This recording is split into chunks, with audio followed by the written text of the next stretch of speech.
Hi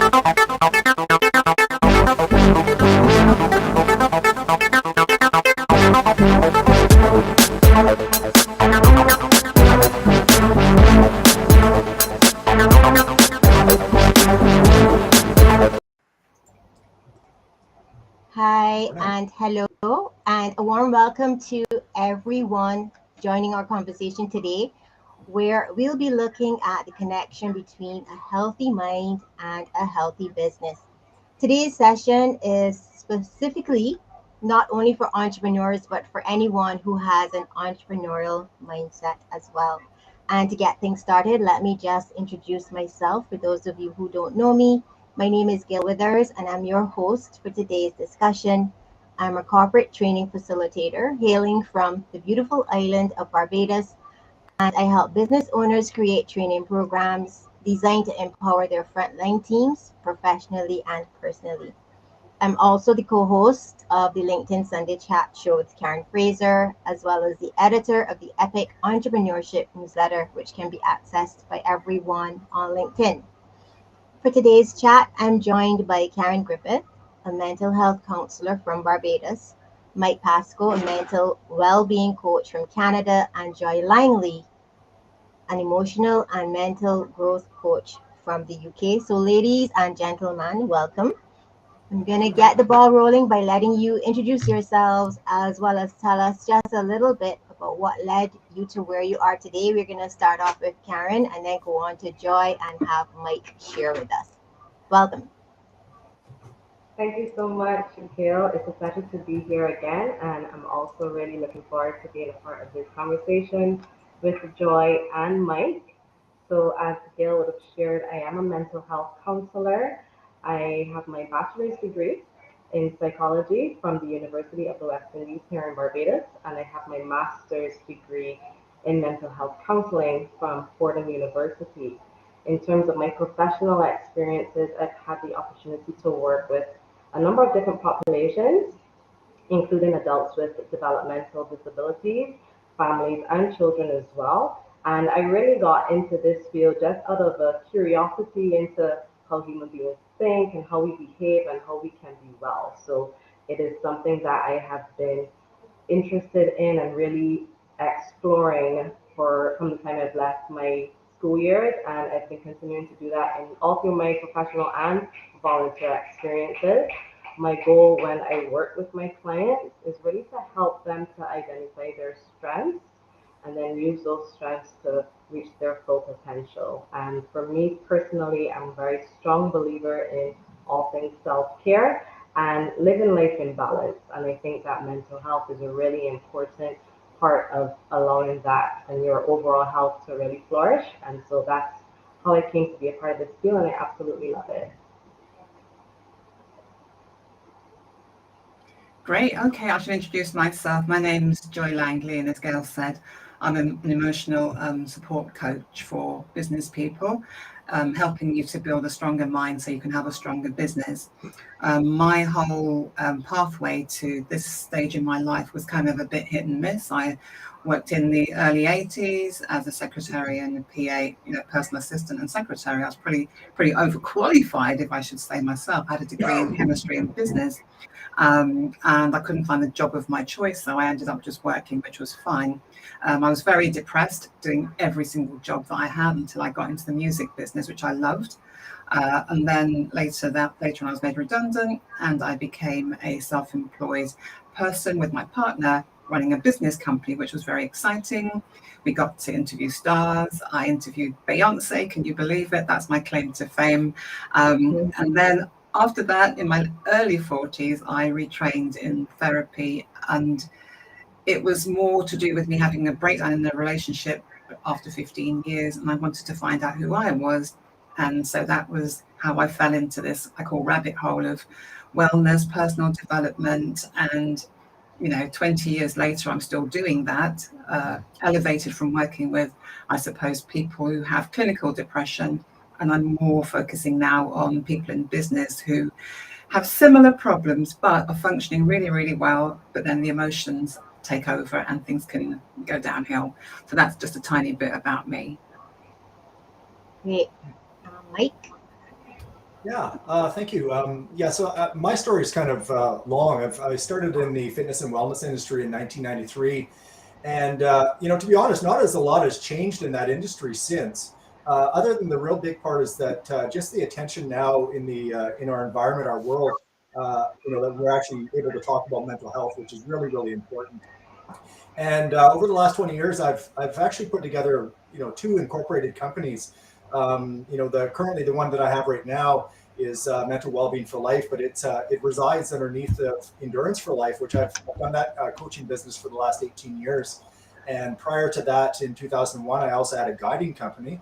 And really, when I think about when I bring all of this together, including I've got about 15 years in the corporate experience as well. And a long time ago, I realized that our entire human experience from birth to death really either improves or impairs our mental well-being. So I specifically work with, people, organizations, business owners, everyday, folks like ourselves around strategy and managing their energy. And, what the ultimate intent is around supporting their mental well-being. So I'm really excited to be here today. Thank you very much, Gail. You're very welcome. And welcome to everybody again. Thank you for participating. And Mike, I'm going to start the conversation off with you. But let's talk a little bit about entrepreneurial mindset and how it sets the tone for how entrepreneurs see themselves. Okay, I think I'll put it in the link after, but the one thing I want to do is a call out to the book. I think every entrepreneur really needs to read the book, The E-Myth by Michael Gerber. And I don't make any money off that, of course, but honestly, it's such a great book, and really almost what it's I'm about to talk about now, which is like the two different types of entrepreneurs. We kind of look at it as like someone that just wants a job, trying to be their own boss. Michael would call that individual a practitioner. So someone that's really good at the work, but just constantly want to open their own business so that they can be their own boss. And then the second type of entrepreneur would be one that wants to create an enterprise. So really about focusing on building a business and how to grow it, and really kind of hovering at 30,000 feet instead of really being down in the weeds of it every day. And why this is really a big important thing that I wanted to bring up today is that both of these types of entrepreneurs require what I would call like an entrepreneurial mindset. And I've been in the corporate environment. I've also had a number of incorporated businesses, like I mentioned, and in either environment, it is a mindset, and I'll talk about it in a second, that kind of gets us in trouble a little bit. And when I talk about that entrepreneurial mindset, it's really around someone's super positive, no quit mentality, really highly visionary, a creative thinker, highly collaborative and persuasive, like in a good way. But one of the big struggles is around level of comfort with risk. That's it's funny because I'm actually a climber. I mean, I don't talk about that on LinkedIn, but I've been climbing for 30 years, and so there's a real correlation to kind of that comfort with risk and not. And so someone in entrepreneurship that really values stability is probably in for a little bit of a struggle, because there's anything but that. So kind of summary on a entrepreneur, I think, is around like that bigger, stronger, faster, and better sort of mentality. And being someone that's owned a business for a long time, I believe it's not actually the owning a business that gets entrepreneurs in trouble, but I think it's the mindset. The mindset, oddly enough, is actually the exact same thing I've seen in athletes after coaching them for the last 18 years. Hundreds of athletes, whether they're beginner or advanced, elite level athletes. I coach some world-class individuals. And it really is about this mindset of more. And the struggle with the entrepreneur, unlike the athlete, is that an entrepreneur typically doesn't get coached. And as I mentioned in my sort of introduction, is that I really take care of managing people's energy and then supporting their mental well-being. So if a entrepreneur doesn't really get that type of support, they're almost like what would happen with my athletes would be complete burnout. And what happens with an entrepreneur oftentimes is what we would call burnout. And So the real dangerous thing with the mindset, it really comes down to, um, you know, entrepreneurs being unable to sort of balance work and life, this sort of success at all costs, which in the end, nowadays, we have this, that term, the quiet quitting, everyone's heard about. And, I really do believe that what it is it's a mental health crisis, to be honest. And, so I think what has happened is individuals have reached sort of a breaking point, and what I would call it would be sort of like the straw that broke the camel's back. And, so I think we really need to be very, very careful. And especially when we look at the mental health, there's such a big stigma already. So now, in essence, we're calling people that are struggling with their mental health quitters. So I think that's something that we really need to be cautious about. And so that's kind of the summary of what that kind of looks like. But the other part is that everyday people, even that don't have this mentality, will still have a breaking point, and oftentimes it's just different. So Mm-hmm. I hope that helps with that, Gail. Yeah, no, that was a very, very good answer. And I'm going to go over to Joy now, because Joy, I know that your experience was a little different to Mike's. So if you could tell us a little bit about not only your experience, but what was the biggest challenges you faced, especially as they affected your mental health and your emotional wellness? Yes, my experience is very different to Mike's, and Mike's had a lot of corporate experience. Mine's been one of working for other people for a good probably 10 plus years, then working by myself with my partner. So falling into business, as I called it, because we started up a business to promote what we were doing, which was music. So my ex-partner was a musician, my sister was a singer, and I just happened to be his girlfriend. So we decided to all get together and form a record label and promote music. And it was fun. We loved it. We loved it. We never made any money, but we loved it. So that was interesting. And I did learn a little bit about business at that time, but it wasn't, I would say it was very scrappy do. It wasn't that great. So my second experience of running a business was a bit more deliberate. I've been working as a counsellor for a college for probably 7-ish years. And at that point, they then made me redundant. And I'd already kind of thought about fireproofing my future, because previously when I'd worked for other people, I'd been made redundant, probably twice before that. And I just felt it's not going to happen to me again. And my main thought heading towards my 40s was, how can I fireproof my life so that this doesn't happen to me again and I can be independent? And that's when I decided to do all the training around counselling. So when I was made redundant, I thought, great, here's my chance to start the business that I said I would do. I also had a son at the time, so it was like I needed to, balancing that being a mum and also working is hard. Who's going to pick him up from school? Who's going to look after him when he's not well? I had a partner, not my second partner at that time. So it was like, it still falls on me. So my whole idea was to fireproof my life. Now, the second business was deliberate. And I thought, right, this time I'll do it properly. I'll do all the training. I'll learn about business, how to set it up, etc., etc. And so I did all of that, and I joined all the right directories so you could get the clients through. And I sat there by the phone, and it was radio silence. I thought, oh, that's not working. At that point, I really thought I'd done something wrong. So I'm quite a high achiever. I like to get things right. So I thought, well, I've done everything right. So what's not working? But little did I know that the whole point with business is that it's not a sprint, it's a marathon. And I really wanted to be this overnight success that has been painted and still gets portrayed to everyone that's starting a business. It's like you want it instantly. It doesn't work that way. So I had to settle back into having realistic expectations of what was going to happen and start learning about business, because no part of me was a business person. Absolutely no. So I did do some more retraining, followed some courses, joined some other people who had, advice centres, etc. And I just basically just decided I was in there for the long haul, and slowly clients trickled in, and that was great. But the thing for me was I never earned as much money as I did when I was working previously. And that was an eye-opener for me, because this kind of nirvana, this kind of place of milk and honey with money flowing out the walls, and me having, pina colada on the beach, it just wasn't happening. So I thought, wow, this isn't, I'm doing something wrong. So without a network around me and without tapping into other business people who were perhaps sharing some of their, their journey, being honest enough to share it, I really felt quite isolated with my thoughts of failure.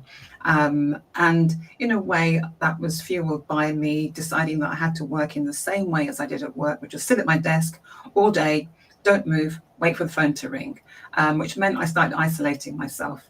And I wasn't around my friends, and my family probably noticed, but they didn't say anything. But I knew that I was withdrawing, basically. But I was becoming obsessive, and I would say obsessed with being successful overnight, which eventually I stopped doing that. So those were problems that I saw, was perhaps unrealistic expectations, becoming quite obsessive and working hard. I thought that the solution was work harder, just as Mike said.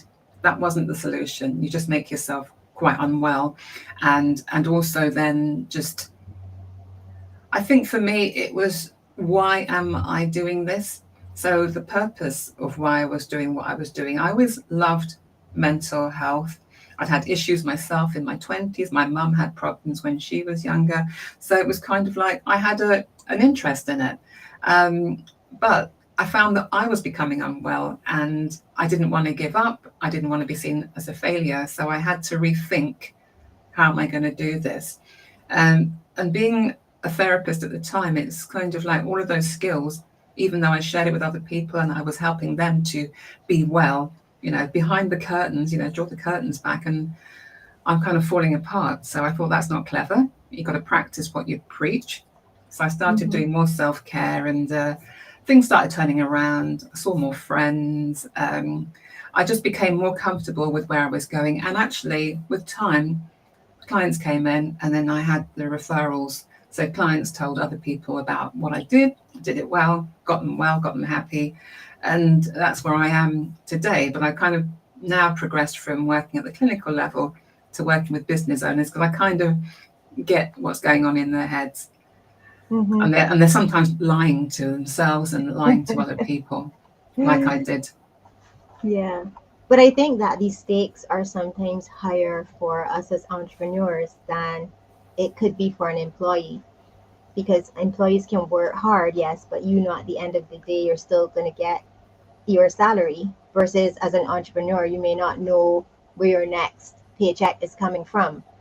And then the other thing is that you can sit in your role in your company and function very successfully.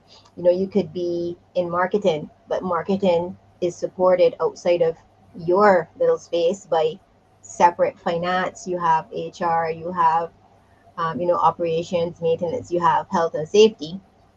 You become all of these people for your own business, especially if you're a solopreneur, and then you still have to manage your family.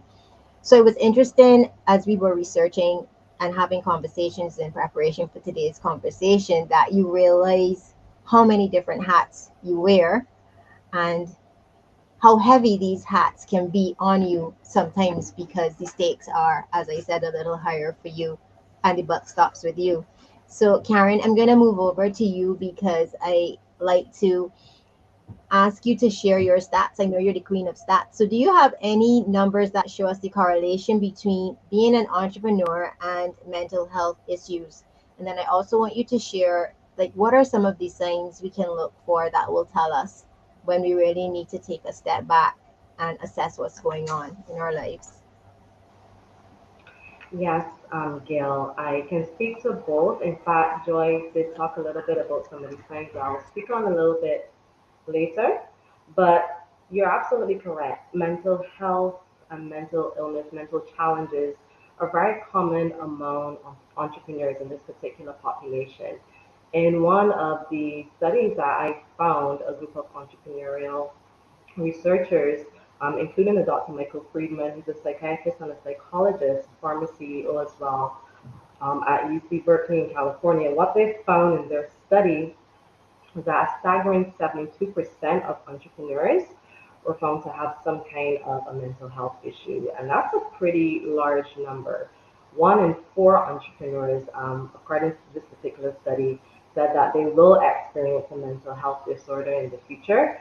And anxiety and depression were found to be two of the most common mental health issues that they experience, right? So it just goes to show just a brief picture of what are some of the challenges that this particular population faces. More specifically to Dr. Freeman's study, he found that twice as many entrepreneurs were likely to suffer from depression, and that they were 6 times more likely to suffer from ADHD, 3 times more likely to suffer from substance abuse disorders, and also twice as likely to have suicidal thoughts. So currently, I'm a mental health counselor working with persons with substance abuse disorders and co-occurring disorders in a rehabilitation facility. And one of the most common issues I see with persons who own their own businesses and come in as clients with us is anxiety. So the fact that that was listed as one of the most common mental health disorders really is not surprising to me. There's a lot of uncertainty surrounding being an entrepreneur and having a small business. Of course, issues or concerns about finances. All of these are things that can play on a person's mind. So anxiety can look like difficulty concentrating and restlessness. But before I get too much more into the signs, I just want to nip back at some more stats. It's interesting because they had said that even though these numbers are pretty intense, only 15% of entrepreneurs actually report their mental health challenges. And so that's something that really speaks to the challenges in terms of persons reaching out for help. And a lot of people may feel as though like it's not something that they feel like they can talk to other people about, but it's certainly something that needs to be a big issue with this particular population. And it's important to know that even though these particular conditions like depression and anxiety aren't necessarily caused that just by being an entrepreneur, but certainly the stressful nature of entrepreneurship can exacerbate some of these pre-existing mental health issues that people have. In terms of these signs, as I said, Joy had mentioned some of them. She talked about withdrawing and being preoccupied with success. I'm glad that she was able to speak to her own personal experiences. And these are some of the things that people really need to pay attention to. So when you're an entrepreneur, you may think that all this work where you're so busy, a lot of times you're not really paying attention to what is going on with you mentally. And so it's so important to be aware of these signs. Stress and anxiety, depression, and burnout. It's really important to recognize these signs so that way you can take steps to really take care of your mental health before the consequences become too severe. So in terms of depression, what that can really look like for small business owners, the sadness may come in waves. They may have certain things that happen that may cause them to be sad for periods of time. The depression may be more prolonged and more intense, and this could be due to, financial failures, again, uncertainty as well. And the symptoms of depression and sadness, it can start to interfere with a person's sleep pattern, can also affect their eating patterns. So if you notice there changes in your weight, for some persons it's just about being restless and you have trouble controlling some difficult emotions. There may be feelings of pessimism and just overall Dave? distant thoughts, preoccupation with your business, and all of these are things that you really need to hone in and be mindful of if you are experiencing things like this. As it relates to stress, I find that there are two types of stress. It can be acute stress, which is short periods of tension, and then there's that chronic stress, which is like a more prolonged stress. And this again goes back to all the different hats that an entrepreneur is wearing and all the different tasks and roles that they have to take on. It can be really stressful. And chronic stress in and of itself is an indication of poor mental health.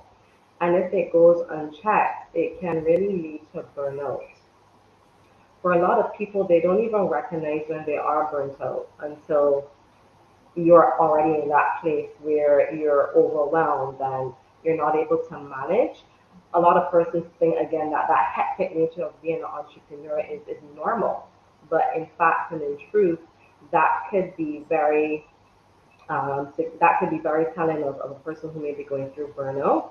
And some of these symptoms of burnout that a person should really pay attention to is just generally you may feel tired regardless of how much sleep you're getting. Also, you may find that you're not putting in as much effort. Maybe you have tasks to do that you're not following up on. So you may be procrastinating, and all of these are things that may seem pretty normal, but in actuality, it could be that you may be experiencing burnout and that you may need to take a break and pay attention to what's happening with you, what's happening with your body. Burnout can also manifest itself physically. So you may find yourself physically feeling sick. You may have headaches, you may have stomach aches, signs and symptoms within the body that suggest, okay, that all is not well. And these are not things that are normal in terms of, yes, this is what entrepreneurs go through. This is actually an indication that mentally you may not be where at your best, basically, right? So it's important to keep all those things in mind. And these symptoms of the stress, and the anxiety, and the depression, they can have a very debilitating effect on a person, and it can affect their overall functioning, their ability to make good decisions. So all of these can have a snowball effect. It may seem very insignificant in the beginning, but of course, if it goes unchecked, it can certainly create more significant issues in terms of a person's overall health. And that's a good point because the thing with your mental health and your emotional wellness is that as things happen, it doesn't happen they don't happen overnight. These things progress over a period of time. So I was listening to you talk and I was thinking back to myself before I crashed and burned when I was a part of the corporate world, and I had things happening to me that I was kind of ignoring. So like your hair dropping out is not normal. I know this. But then I had a rash in addition to the hair dropping out. I had, stomach issues. You'd eat late or not get lunch at all. And these things, and then there was this, in addition to the physical part, always feeling anxious, that you were never able to do enough. And I think sometimes then when you have a crisis situation compound that stuff that you're going through. So like my situation was compounded by them being laid off unexpectedly. And I took all of this baggage then forward into the decision to become an entrepreneur without a coach and without much guidance. And that didn't happen overnight. I mean, Joy was talking about things that happen overnight, but that was over a period of time. But if you don't step back and say, okay, really and truly, you need to do something, your hair is dropping out, you're anxious. I had a rash, I had all kinds of stuff. And you weren't able to focus. You knew things were going on, but then you didn't do anything to address the situation in a positive way. So, Karen, can you give us like just a few things? We talked about the challenges and we talked about signs we should look for, and I think signs are very important. What about some tips now that you think, like, what are some of the things we can do? And I know we're wearing two hats ourselves here today. We're talking to entrepreneurs, but we're also talking to normal individuals because mental health crosses all barriers. What are some of the things we can do to prioritize our mental health and our emotional wellness? Like, for example, what's the bottom hanging fruit that we can do almost immediately and then build on there? Well, definitely, I would say start taking care of yourself first. If you aren't healthy, then your business is not going to be healthy. So Mm-hmm. really, you have to start taking care of self. And what that really looks like is integrating healthy lifestyle habits. So eating regularly, making sure that you get full sleep at night, and because of the nature of entrepreneurs, there's that tendency to work all hours into the night. That's not going to be well for your overall mental health. So um, really having that healthy lifestyle pattern there, also exercising as well. That does wonders for a person's mental health. You'll be more effective, and again, you're more effective mentally, you can make better decisions. Um, what I would also say too is to create really clear boundaries. You want to have a cutoff point, and that's going to be so important, or you could really find yourself running amok. So you want to create really clear boundaries, establish a routine where you have time in your day where you work, and then you have time in your day where you take off time for yourself. And you can use that time to really rejuvenate spiritually, mentally, physically, engage in things that you love to do, enjoy, hobbies and that type of thing. So you really want to do that first. What I would also say too is know when to reach out. Being an entrepreneur is no small task. So it's really important to build or have a really solid support system and to really nurture your relationships, family, friends, go out with those friends, engage with them, do things like that so that you recognize that there's work and then there's your life. You want to have a work-life balance, so to speak. What I noticed in doing some reading was that a lot of entrepreneurs, what causes the mental health illnesses is the tendency for entrepreneurs to maybe um, put the needs of the business before themselves. They put their needs last. And so, yes, you want to do well, you want to be successful, but if you can't be successful if you're not well. So, you really need to have that balance. But again, nurturing relationships, making sure you have a support system. If you're feeling overwhelmed, reach out for help. If you need to speak to a therapist, a psychologist, a psychiatrist, that's the most important thing. As I had mentioned earlier in the stats, only 15% of entrepreneurs report their mental health challenges. And it may be hard to reach out and ask for help, but certainly that's a big part of prioritizing your mental health. You're not able to do it on your own. And also, talking to people really allows you to get a different perspective, which is sometimes what persons need. So I would say take care of self first, engage in a lot of self-care activities, really nurture relationships, have clear boundaries, and make sure that you really practice, healthy lifestyle habits so that you are functioning well. Yeah, those are some very good tips. And I was talking to an entrepreneur yesterday, and her thing was she felt, in looking back on some of the things she could have done differently, being an entrepreneur really requires you to put on your mask first, because she Mm. was putting her business first. Well, the business was on the same level as the family, but whatever happened, she was last. And it wasn't, she couldn't function long term like that. And my other comment surrounds boundaries. One of the things we struggle with too is not only boundaries for maybe our clients, but boundaries for ourselves. So another comment she made while I was talking to her was, in terms of a boundary to be drawn, how long do you try to work with that client, that difficult client who is not paying you or who is pushing back, or you're giving them advice that they're paying you for as a consultant, but they're not following? How long do you hold on? Where do you draw the boundary, for that client to walk away? And I think her point was sometimes we have to draw the boundary with ourselves to say, okay, how long do I go on before I make that big decision that will protect my mental health and my emotional wellness, you know. And I think the longer we leave these things, that's why people go postal and then they come into the office with a gun and shoot people. I know that's an exaggeration, but if you don't notice what's going on, actively do it, consciously, then it can lead into other stuff. So I'm gonna ask my other two panelists, like Mike, do you have any tips that you can share of your own? And of course, Joy, I'm gonna ask you the same question.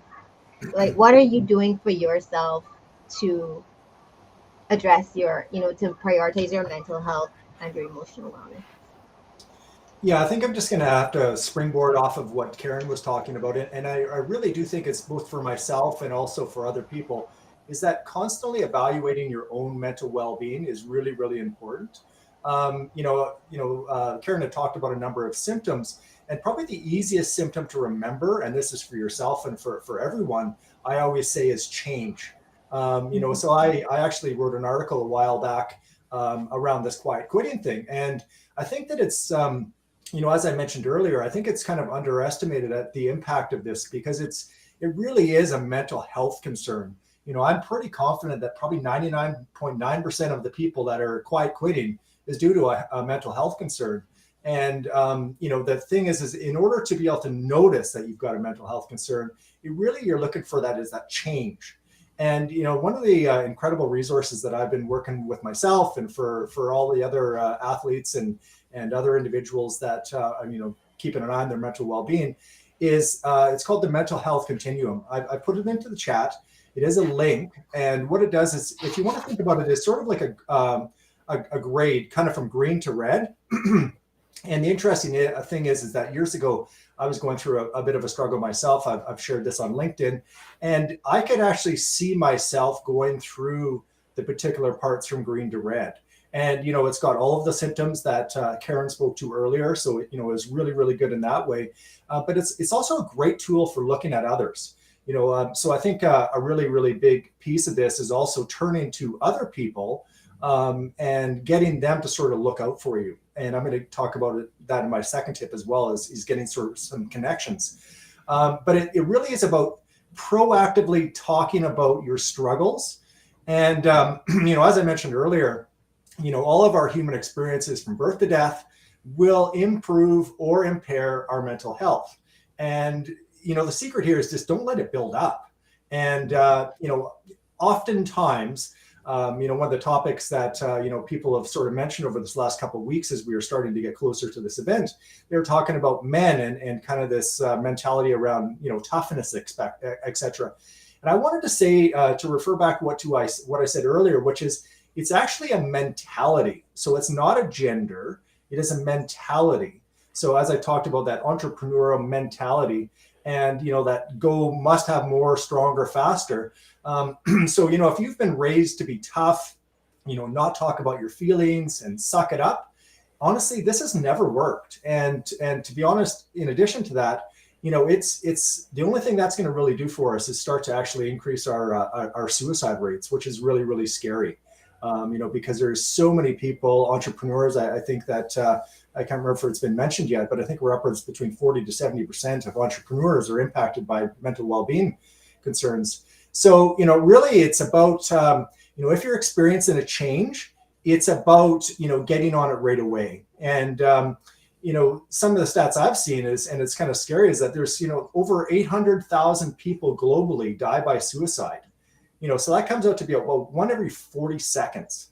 And so just in this program alone, that we're looking at 80 people. So this is a really, really big and important topic. And as entrepreneurs and even individuals working in the corporate environment, absolutely something that is going to impact us all. And it goes back to the mindset again, is that sort of wanting to do more. You really have to keep an eye out for that, because it is both our greatest strength and our greatest weakness, I believe. And, so I'm going to follow that with jumping into the next part, which is tip number 2. And it's really about, don't go at this alone. Get out of your own head. If I look back at over the last 18, 20 years of being an entrepreneur, probably the biggest struggle has always been getting caught in my own head, having to come up with my own thinking. And when I first started off as an entrepreneur, LinkedIn didn't exist. So, we've come a long way. We've got a really, really good support system. So I think that's really important to turn to that, so getting out of your head and, building up a support system. And as Karen mentioned, get a great therapist or a counselor, someone that you can speak through those feelings with. And, in addition to that, is really, when you think of an entrepreneur and this mentality, is we have a tough time even asking for help. So just picking up the phone and getting past that stigma, that you're going to do all of this by yourself. So really it is about getting that extra support. And there's tons of resources out there, as Karen talked about earlier. If you have your family members have an EAP program, there's also tons of free resources. There's even free counseling services available. So, one other thing I'd say around that is, if you're looking at a counselor or, a therapist, something like that, is don't give up after the first try. I've worked with hundreds of clients over the years that have given up on EAP programs or counselors, etc., on the first date. Honestly, it's very much like meeting your significant other. You're probably not going to find the perfect match on the first go. So just, really be patient around that. It's really important. And, as a coach, I really strongly believe that getting a coach is going to be really great for an entrepreneur. And what I would say would be a whole person coach. So, there's obviously like business coaches, and really there's a coach for almost everything. So it's, kind of think of it as a life coach or someone that you can turn to. I myself have been working with one for 5 years, every week for the last 5 years. And it's really critical, again, to get out of your own head, to brainstorm through things with that individual. And you can talk about all the different parts and pieces, because every single part of our life will impact our mental well-being, as mentioned. So, really kind of getting those things out of the way and talking about them. And then the final thing, as I mentioned earlier a little bit, is like, LinkedIn is wonderful. But the challenge that I've seen with entrepreneurs is most people are really concerned about losing their secret sauce. So they're gonna, whatever they're trying to sell, they don't want to give that over to someone else. And if you do genuinely have that fear, I'd say just seek some entrepreneurs outside of your industry, the same struggles, etc. But honestly, there isn't a question or a problem that hasn't been addressed already. So it's really going to be about just trying to find it. And you're not going to be able to find it unless you really try to reach out to other individuals. Again, whether it be a coach, a therapist, or someone you're collaborating with on LinkedIn. But just remind yourself, we are all in this together. So don't get caught up in yourself. Those are some very good points, and I will agree that, well, it's unfortunate that you didn't have LinkedIn, Mike. I find that LinkedIn has been very, very good to me in terms of, you get to follow people, see what they're doing, expand your network. And I think LinkedIn has shown me for sure that I'm not alone. A lot of people, you think you're alone, but a lot of people are actually going through the same things you're going through. And it makes it a little easier, especially when it comes to, sharing ideas and, okay, well, you can try this. This is what I did. And they're very good for, for conversation, similar to what we are having now. Joy, would you like to share some tips with us as well? Yes, I think all of Mike's points were very valid, and in a way, it would be nice if someone, if you'd been there, Mike, 20 years ago when I was thinking about all of this stuff. But coming forward, it's the main thing I was looking at, the idea of having that kind of a barometer and working out what's going on for you. Doesn't matter, as you said, whether you're running a business or not running a business. My name's Joy, and I think I was given it for a reason, because I do just focus on, I just want everybody to be happy, and that includes me. That doesn't mean that I don't get depressed, because I do. And I find that the roller coaster of life happens anyway, and trying to stay in a space where you're being creative and you're spending your energy well and you're working at a very optimum level all of the time, it's impossible. But when you're running a business, you obviously think it is possible. So it doesn't make any sense. But I kind of judge it by how I feel. So if I'm in a good place, I write a lot and I'm friendly to everyone, including my partner and my friends.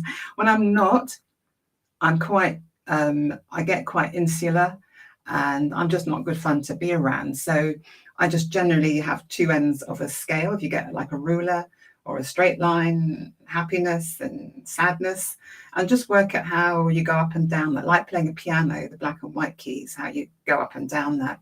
I go up and down that quite a few times during one day. So nobody ever tells you these things. Everyone's thinking we're all operating at this level. And Mike mentioned about having this kind of, I suppose athletic winning mindset, and he climbs mountains and God knows what. I mean, that's fabulous, Mike, but it's probably that kind of attitude about wanting to strive, which means that when you're resting, you think there's something wrong with it. Now, I love resting.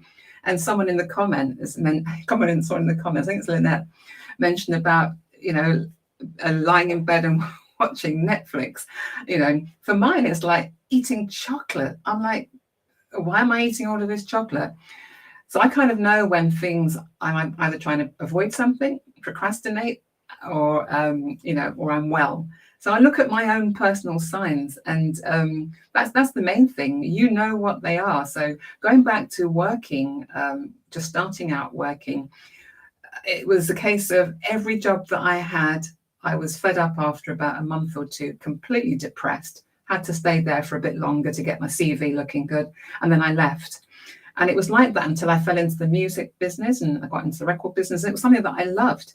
And I never got depressed. So I had to make the connection between, hang on, Joy, depressed when you're doing this, happy when you're doing this. So when I got towards, 40, and I was thinking like, wow, I just have to really look at what I'm doing in life because, I've got another 50 years plus on this earth. Let's make it good. And that's when I thought, well, you have to do something that you love. So a lot's written about finding your passion, finding your what makes you sing, heart sing, and all that kind of stuff. And it's like lovely. You do need to find that. And especially if you're going to be working in your own company and forming it, it's not something that you can just be excited about for a year or a year and a half or 2 years. Actually, what you set out doing, you're probably going to have that passion for it for a good 4 or 5 years, unless you decide to change business. So set out and do something that you really, really know you can sustain. It's not just an overnight success and then you suddenly can't put any more energy into it. So stay focused. But I just want people to think about this whole thing about, why am I doing this? And we go on a lot about purpose. So many words are thrown around and we all think we understand it and nobody really knows any of it. All right. But purpose, a grand purpose, philosophical purpose. Why am I here on this earth? And for me, when we are helping other people, that's the best energetic place to be in.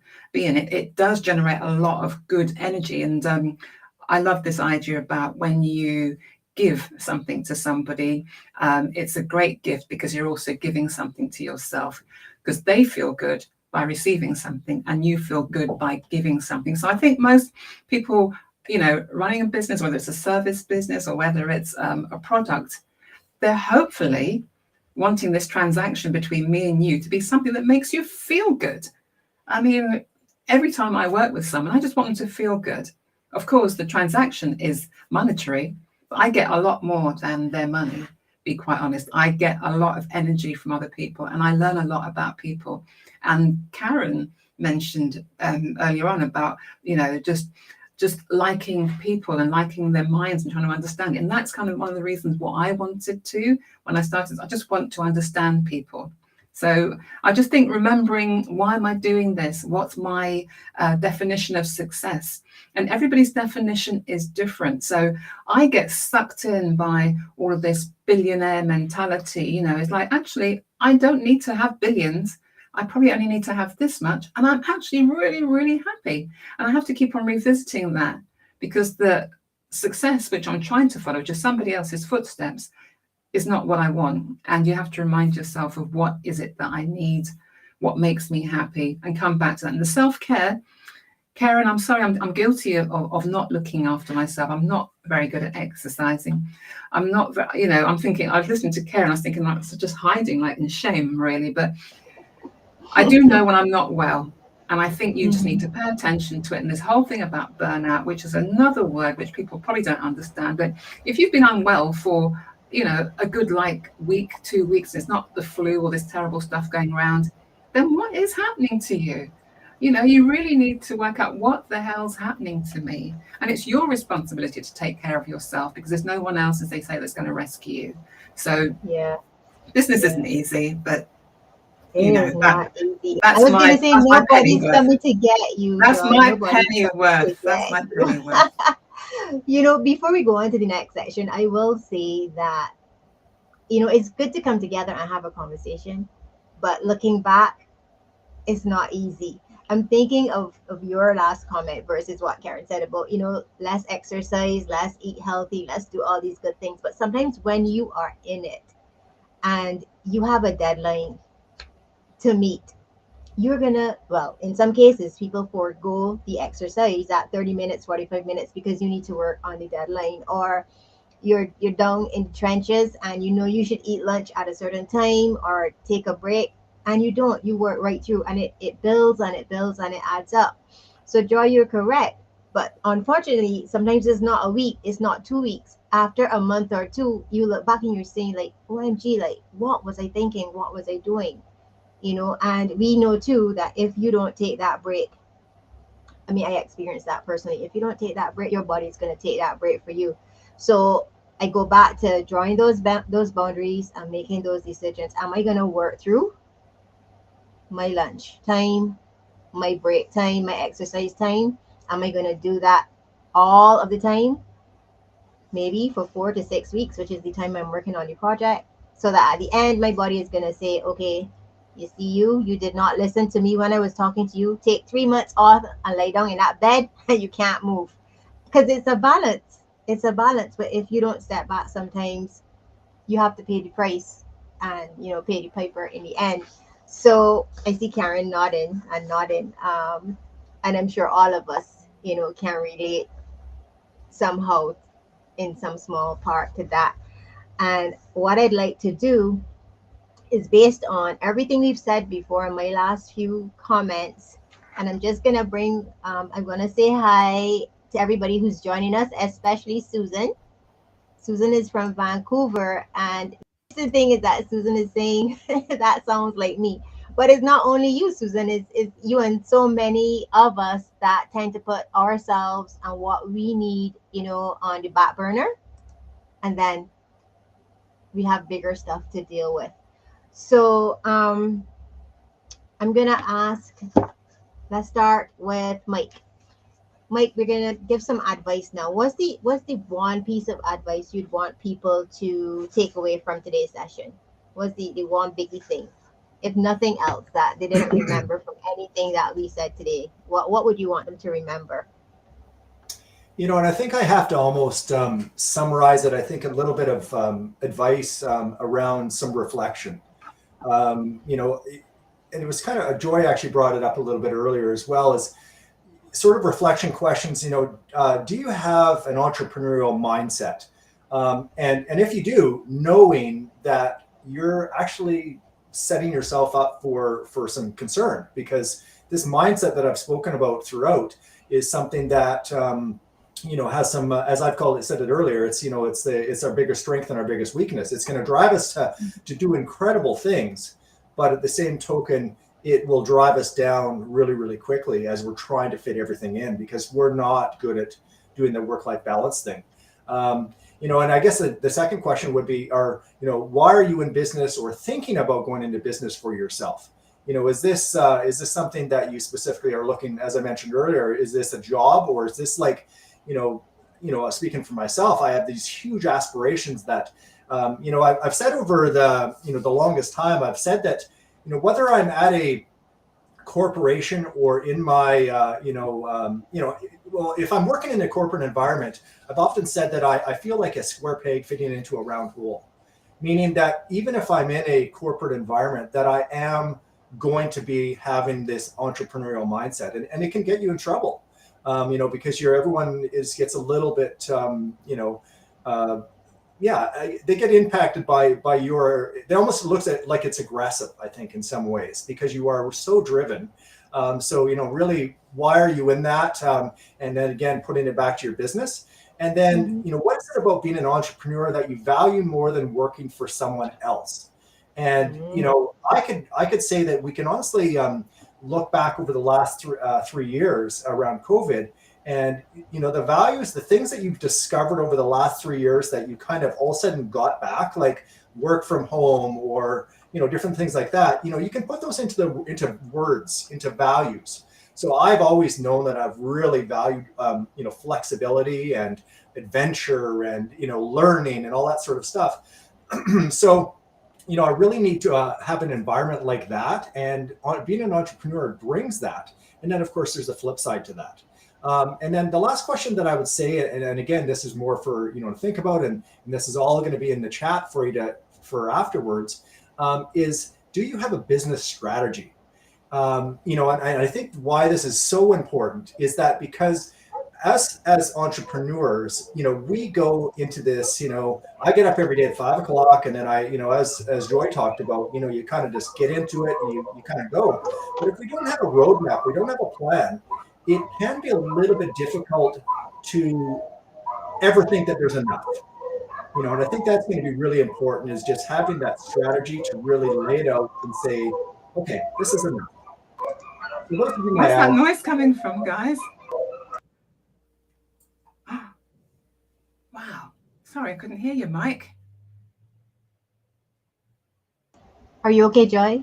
Yeah, I couldn't. I could only hear a Okay. lot of noise, and it was distracting me. Yeah, it could have been Sorry. some feedback. Ah, Okay, thank you very much. Those are some very good reflective questions. Mike, Joy, can you give us I want your one biggest takeaway as well? yeah, sure. My one big takeaway is that for me, it's not a sprint; it's a marathon.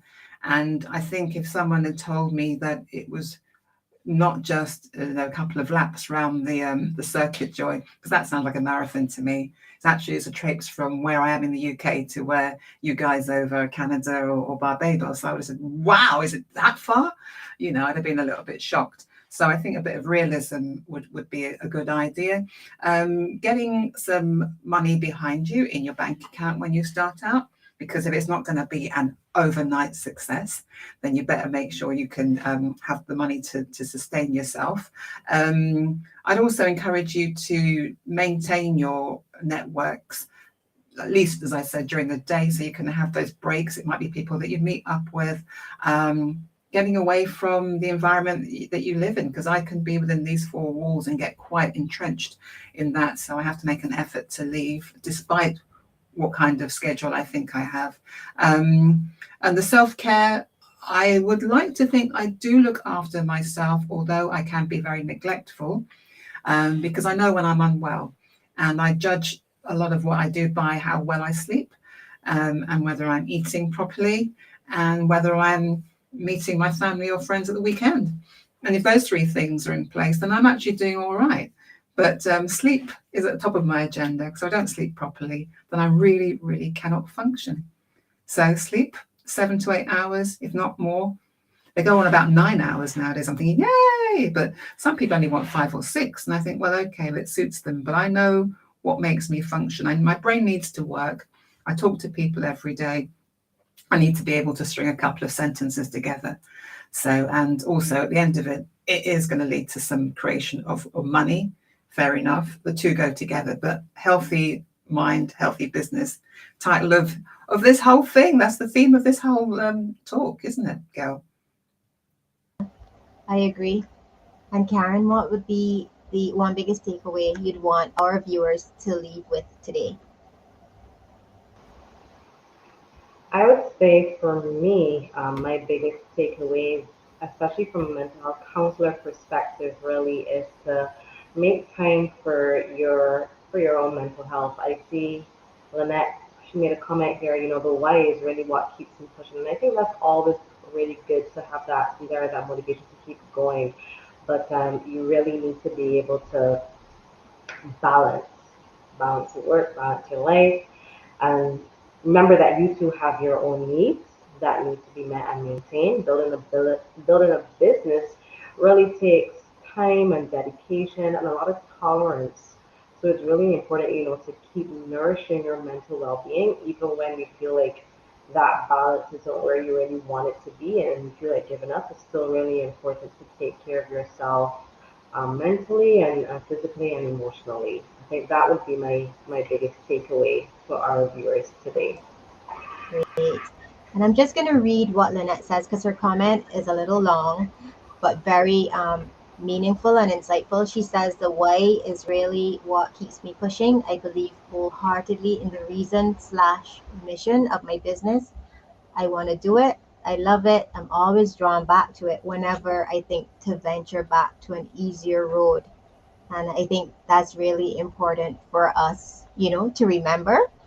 And I'm going to see if I can bring up the comment we have here from Adrian. Thanks for joining us. And he's saying, be discerning with your energy, use it wisely, be intrinsically aligned with the who, why, how. of your business and your life. And I think that especially links back to everything Mike was saying as my king of energy.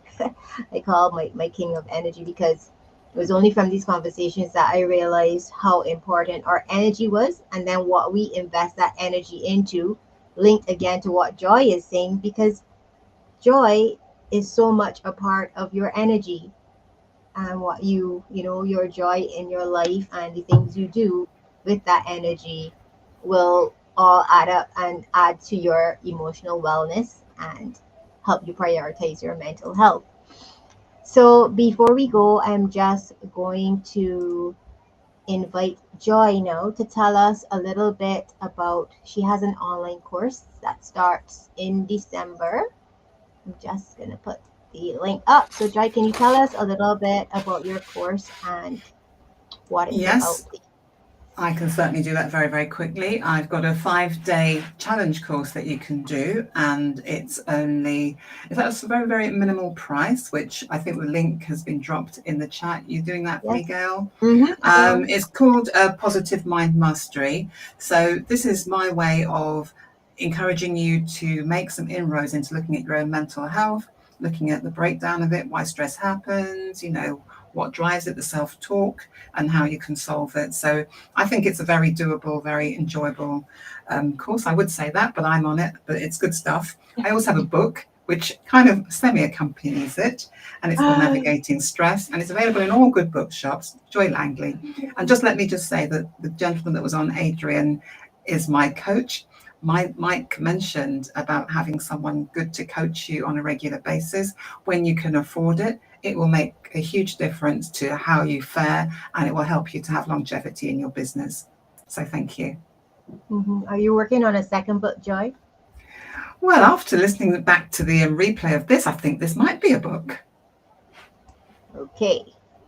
So I know that Karen, as usual, Karen, can you tell us a little bit about your wellness clinic, which we always try to talk about?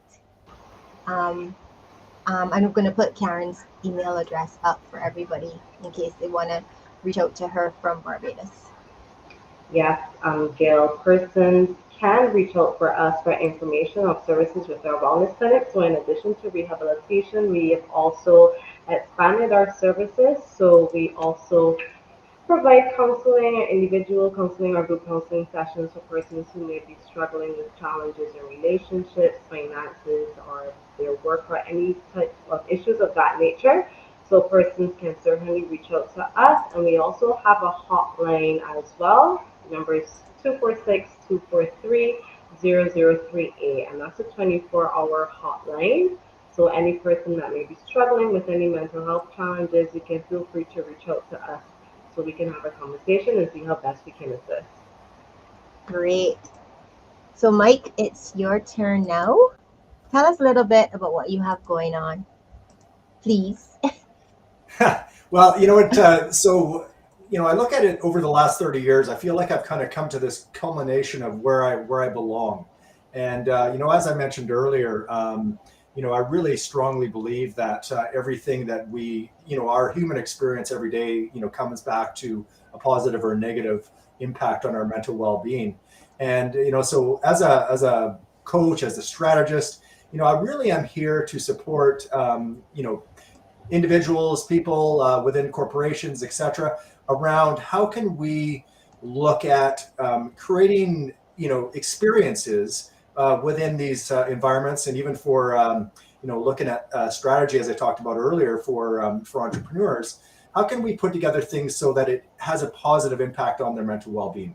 Again, a strong believer in all those different things, and obviously, I have a very big circle of sort of my impact that I like to have on people. But I'm very fortunate that I can help basically through all 8 dimensions of wellness and well-being, physical, mental, all of the different ones. And so that's really what I have to offer. And I would definitely, I've got some great things coming up in the new year. You talked about books. I've got a couple books that I've been working on in the background. As an entrepreneur, as we know, that's as a busy schedule as it is. But so I've wanted to write my book Endurance for Life for over 15 years now, and that's on the works in the background. And I'm also working on a book in the background that's going to be around how to embed a mental well-being culture, mental well-being focused culture into organizations, as it's really so important. So lots of stuff coming up in the new year. Right now I'm doing a transition with my website, but you'll definitely go on there. You'll see some things, and you'll see some even more things coming in the upcoming weeks. So thank you very much. Yes, and you forgot to mention that you're also offering 30-minute free consultations if people would like to continue the conversation with you. And I'm sure Joy is offering that as well. And Karen. Karen is very modest and shy, but she's offering everything that everybody else is offering. I would like to wrap up by thanking everybody who joined us today. Thank you for your comments. I want to thank Adrian, Susan, and we also had Lynette and Diamond. Thank you, everybody who joined us. We look forward, of course, to having you connect with us on LinkedIn or Facebook or YouTube or wherever you're joining us from. Let's continue this conversation. It's important that we don't keep sweeping things like mental health or emotional wellness or suicide under the rug, because they're too important for us to keep covering. So thank you to everybody again. Thank you to my wonderful panel, Joy and Mike and Karen. I look forward to having you again next year sometime. And happy Thanksgiving to everybody who celebrates or observes Thanksgiving. And we will see you again soon. And thank you. Bye for now. Bye for now.